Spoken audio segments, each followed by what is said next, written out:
একবার গণেশদেব বিনায়কের রূপ ধারণ করে কার্তিক দেবের সঙ্গে মজা করার কথা ভাবেন। তখনই কার্তিক দেব ইঁদুরের সঙ্গে গণেশদেবকে খুঁজতে আসেন। তখন গণেশদেব বৃক্ষ থেকে ফুল তুলছিল। তখনই কার্তিক দেব তাকে জিজ্ঞাসা করেন, দেবী আপনি কি আমার ভ্রাতা গণেশকে দেখেছেন? তখন গণেশদেব বলেন, বাহ কি মধুর স্বর আপনার, এত মধুর সুর শুনে তো আমি আনন্দিত হয়ে গেলাম, আরো কিছু বলুন তো।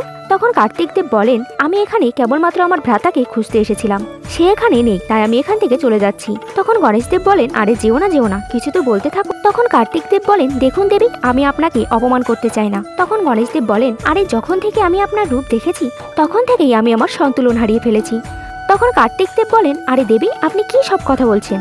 তখন গণেশদেব বলেন, আমার জন্মকুণ্ডলিতে আছে আমি পুষ্প তোলার সময় এক তেজস্বী রূপবান কুমারের আগমন হবে আর তার সঙ্গে আমার বিবাহ লেখা আছে।